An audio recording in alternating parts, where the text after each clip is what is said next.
مشاهدينا الكرام، عدنا مع حضراتكم بصحبة الشيخ الجليل الشيخ محمد فاروق الداعية الإسلامي والإمام الخطيب بوزارة الأوقاف. أهلا بفضيلتك مرة ثانية. يمكن زي ما حضرتك قلت قبل الفاصل، حينما سئل النبي صلى الله عليه وسلم عن صوم يوم عرفة فقال إنه يكفر ذنوب سنة ماضية وسنة باقية. في ملمح بسيط هنا في النقطة دي، لما سيدنا موسى يعني قال النبي صلى الله عليه وسلم عن صوم يوم عاشوراء إنه يكفر ذنوب سنة ماضية، اجتهد العلماء في هذا فقالوا إن كان يوم عاشوراء يكفر ذنوب سنة واحدة وهي السنة الباقية، فإن يوم عرفة يكفر ذنوب سنتين، سنة ماضية وسنة باقية.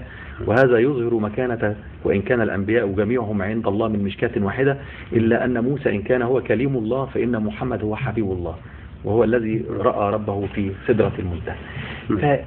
يعني عايزين نقف عند هذا الملمح وعطاء الأمة والمنح للأمة بفضل نبيها محمد صلى الله عليه وسلم. هو يعني إذا توقفنا عند فضل الله جل وعلا على أمة محمد صلى الله عليه وسلم، لأنها أمة محمد صلى الله عليه وسلم، هناك الكثير من الأحاديث، لكن هناك حديث نكتفي به وليكن هو يعني أن الأمم فيما كان قبلكم، فيما معناه الحديث أن الأمم فيما كان عملوا حتى انتصف النهار، أيوة، اللي هي اليهود أو اليهودية، نعم اليهود، حتى انتصف النهار فأعطوا أجرهم قيراطا، ثم عملت الأمة التي بعدها اللي هي النصرانية إلى إلى صلاة العصر، إلى قبيل الغروب، فعملوا فأعطوا أجرهم قيراطا، ثم عملت الأمة بعد ذلك اللي هو الفترة اللي هي قبل الغروب إلى غروب الشمس، بس فترة قليلة جدا. ثم قال صلى الله عليه وسلم فأعطوا أجرهم قيراطين.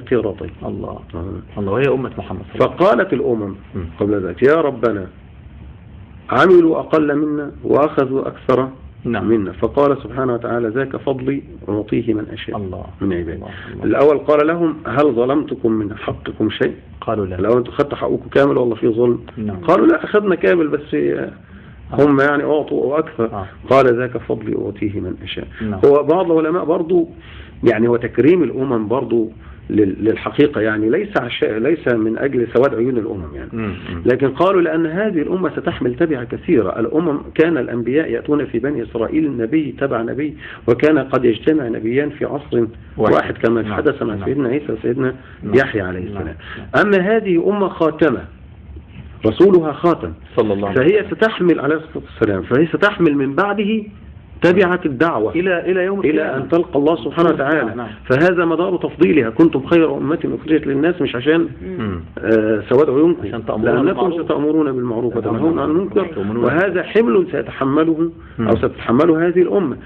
من كان يؤذي الأنبياء سنؤذى، يعني سنؤذى كما أوذي الأنبياء. وشفنا ألوان الأذى التي يتعرض لها الدعاة والعاملين بكتاب الله في فترات سابقة، وحتى يعني كثير من الناس حتى في عهد سيدنا الإمام أحمد بن حنبل هؤلاء العظام تعرضوا للسجن وتعرضوا للتعذيب وتعرضوا طب خلينا نرجع لعرفة. طيب شفنا حضرتك يعني هو يمكن زميلة أميمة سألتك قبل الفاصل على عرفة لغير الحج. طب أنا عايز أرجع للحج تاني وأقول إن هو يقضي وقته في إيه، وإيه الوقت المسموح به إن هو يقعد في عرفة أو في عرفات، منطقة عرفات، وايه الوقت اللي لا يجب ان يتعداه ولا بد ان يتواجد في عرفة؟ طيب هتسمح لي بس عشان انا كنت فتح نقطة بس وعايز اقفلها، اللي هو ان اعداء هذه الامة يغيظهم هذا الاجتماع، اكيد يغيظهم هذا الاجتماع، ويحدث ربكة في حساباتهم، لان حساباتهم تقوم على فرق تسد.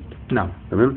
فهذا منظر لابد للمسلمين ان يأخذوا منه ان الوحدة هي أصل في هذا الدين، يعني الوحدة التي تصفنا صفوفا خلف إمام واحد، هي القوة التي التي تصفنا صفوف خلف إمام واحد، الوحدة التي تجعلنا يقف الفقير بجوار الغني والأمير بجوار الغفير، كل سواسية أمام الله جل وعلا. هذه الوحدة التي عندما يقول الإمام تراصوا تراصوا فيكون الكتف في الكتف فعلا كالبنيان المرصوص.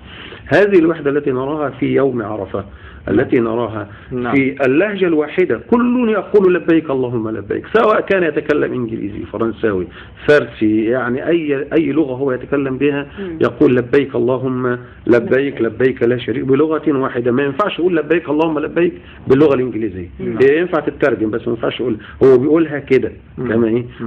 هذه الوحدة، حتى هذه الوحدة حول الهدف واحد، أن يغفر الله لنا الذنوب، أو أن نرضي الله جل وعلا، أو أن نقف نتدارس مشاكلنا في هذه الفترة. وهنا سأذهب إلى سؤال حضرتك، أنه الوقت الذي يقضي فيه الحاج أو الواقف على عرفات في هذا ماذا يفعل؟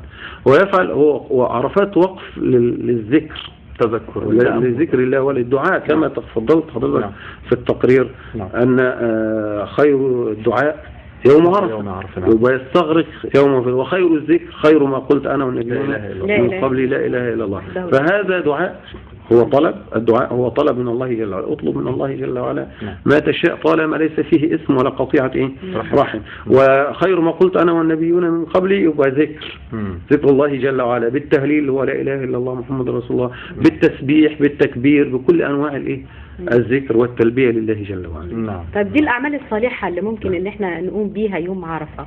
طيب ماذا عن الأخطاء اللي ممكن يقع فيها الحج في يوم عرفة تحذره منها؟ نعم. الأخطاء هو أن يقطع شيئا من شجر أو يصطاد شيئا من الصيد. من الأخطاء أن وادي عرنة في جبل عرفات ليس من عرفات، ليس من عرفات. من الأخطاء يعني لا يجب أن يتواجد فيها أحد، لا. المتواجد في وادي عرنة وهو مكان معروف وله علاماته، يعني هذا ليس في عرفات، لم يقف خارج عرفات، هذا خارج عرفات. هو كل عرفات موقف على اتساع. من الأخطاء التزاحم، ويعني اننا يعني نتدافع حتى نصل الى جبل الرحمة. جبل الرحمة جزء من جبل عرفات، وليس هو كل جبل عرفات. ولم أقرأ له يعني فضل على بقية جبل عرفات. جبل الرحمة والصخرات التي فيه هو جزء من أجزاء جبل عرفات، وعرفات كلها موقف. لما جاء رجل الرسول صلى الله عليه وسلم يسأله أنه يقول أنا ما تركت مكان إلا وقفت فيه حتى يعني أصل إلى عرفات. قال إن كنت وقفت في موقفنا هذا فقد تم حجك. فليس العبرة بأن نتدافع.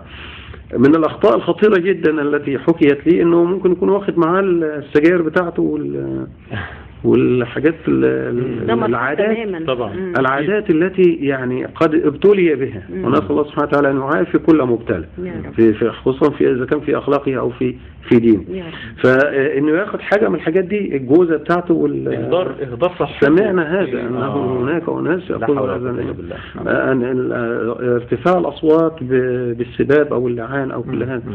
المكان كما تكلمنا، المكان هو مكان يعني للعبرات، للشكوى إلى الله سبحانه وتعالى. نبعد عن أمور الدنيا، نشكو الذنوب إلى الله سبحانه وتعالى، نطلب منه المغفرة، نطلب منه الرحمة. نخرج لتقرير مع الناس في الشارع، نشوف يوم عرفة بالنسبة لهم هو يوم الحج الأكبر. ليه هو يوم الحج الأكبر؟ ونعود لحضرتك إن شاء الله.